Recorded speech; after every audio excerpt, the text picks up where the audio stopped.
So for the doctors in the room, there you got it. This is a cousin of Mycobacterium tuberculi. This is Mycobacterium leprae. So this is leprosy. Treat this as an outpatient. This patient would come to us once a month for his medications. That's leprosy. I want to switch gears a little bit and talk about nutrition because, like I said, we are doing an aggressive advocacy campaign. There's some materials over there if you want to take some.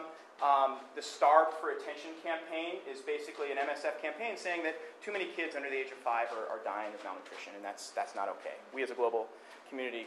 And this here is a ghost. I want to start talking about nutrition with this case because this is a case that I have beaten myself up over for the last 3 years, or 2 years, like that. 2 years.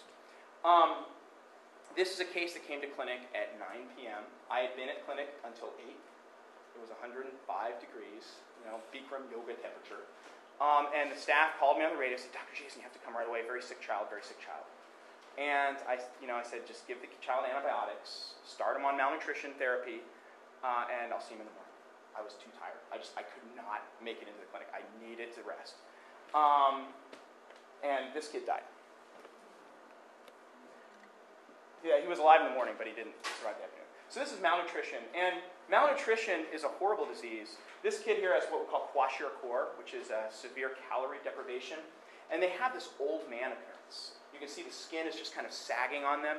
A lot of these kids are at risk of, first of all, their first risk to life is they become hypoglycemic. They don't have enough sugar stores, and you have to give them like sugar water to sip on before you can actually see them. And you wrap them in space blankets as well because they can become hypothermic very quickly. A lot of these kids are too weak to actually swallow, so we put nasogastric tubes in their nose down into their stomach so that we can feed them the high energy milk until they get their strength back. And this is just a slide about malnutrition. I teach my medical students pattern recognition. And when you think about what the #1 killer of children under the age of 5 in the world is, again, we're in the United States, right? Everyone's on a diet here. We have a diabetes problem here. Not so in other places in the world. Malnutrition contributes to the under 5 mortality. And when you think about malnutrition, I just want to talk a little bit about it, and then we'll open it up for questions. There's 3 causes of malnutrition, and there's a great Lancet series that came out a couple years ago looking at malnutrition that said that caring practices is really the bigger cause. The biggest cause of malnutrition is food insecurity. People just can't get enough food. Maybe it's because they're poor, they can't afford it. Maybe it's because there was a drought, they can't grow it. Maybe it's because there's violence and someone's killing their herds or burning their fields. Or it's too unsafe to go to the market to buy it. They can't secure food, #1 cause. Second is infections. Having malaria, when your temperature goes up to 104, you need more calories. You're revving the engine at a higher rate. And when you already didn't have enough calories to begin with, that's a problem. HIV, tuberculosis, parasites. They did a study in Guatemala, and they found if you deworm school children twice a year, their school performance goes up by 30%. Amazing. How much do these medications cost? Like 30, 40 cents. And it's just, malnutrition, your bang for your buck is just so much. Caring practices is the other one. And what do we talk about caring practices? When you don't have enough food to go around and the mother has to choose between feeding the boy babies versus the girl babies, or maybe the adult population has been wiped out by HIV or war and you have kids raising kids, right? These are caring practice issues.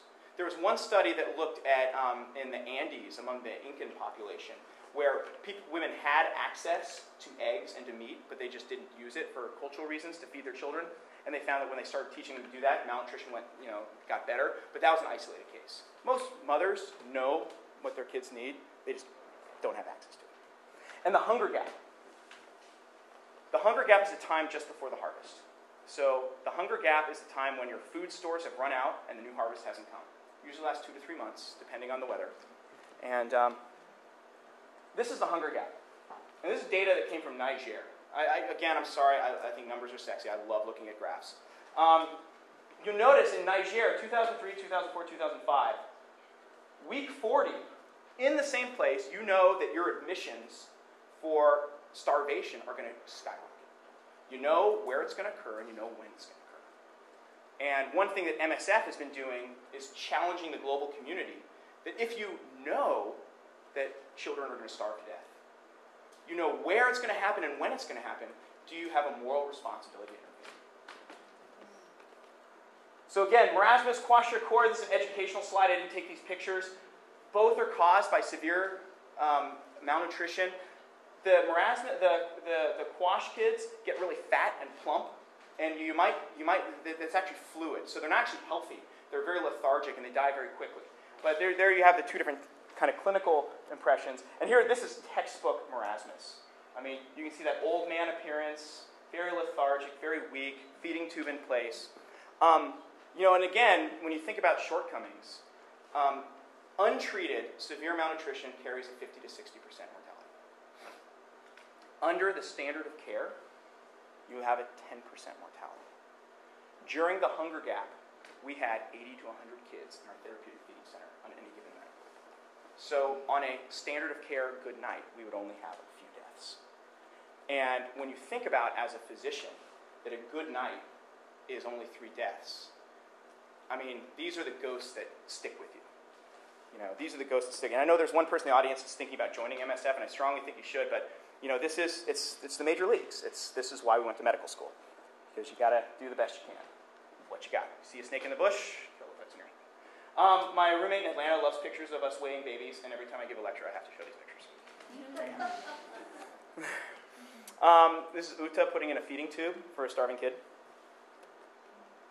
And high energy milk, again, it's the same thing. Like, if one of these kids showed up at cottage, they would be in the pediatric ICU for a week. We put them in a mud hut, we give the mother high energy milk and a spoon and say, give this kid a teaspoon every 2 minutes.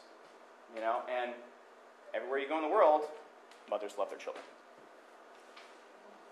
We would vaccinate them. We'd actually vaccinate them twice. We'd vaccinate them on the day of admission and on the day of discharge, because sometimes their immune system is so compromised by their malnutrition, the vaccines don't actually take hold.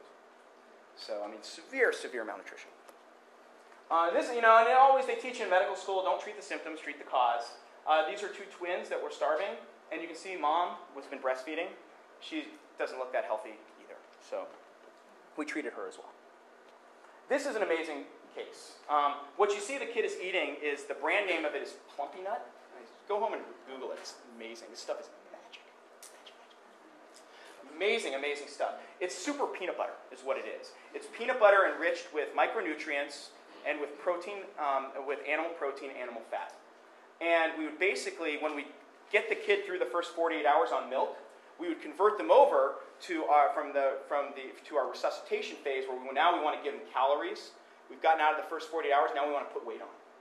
And this stuff, I mean, we call them Lazarus kids. Again, Lazarus kids, because they come in and you go, that one's going to die, that one's going to die. And when you give them this stuff, it's amazing. Within a week, they're up, they're playing, they're smiling, they're being kids. I mean, it's extraordinary. And it's like one of those things that I wish that if any of you ever get the opportunity to see it work, it is absolutely amazing. This is an interesting case. What you see there is a man that brought his daughter in.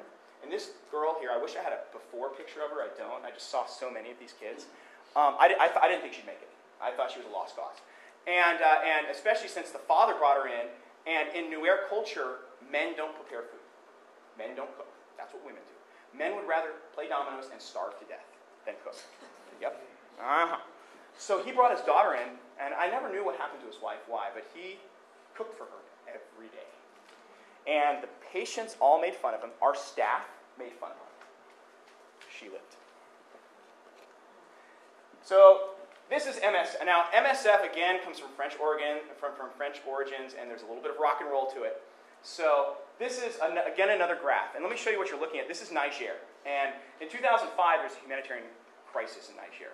There were 60,000 admissions for severe malnutrition in MSF alone. And again, we know where it's going to happen. We know when it's going to happen. So MSF said, well, what if we do? What happens if we give ready-to-use therapeutic food, this Plumpy Nut, and we go out into the field and we screen kids for moderate malnutrition during the hunger gap? Not severe malnutrition, moderate malnutrition. And we give them food supplements. We use ready-to-use therapeutic foods. Plumpy Nut, you don't have to cook it. You don't have to send people out to risk their lives to find firewood or water, clean water to make it. It's already prepared. And MSF found that if you do this, ready-to-use therapeutic foods for moderates, you prevent the hunger gap. And then MSF said, well, wait a second,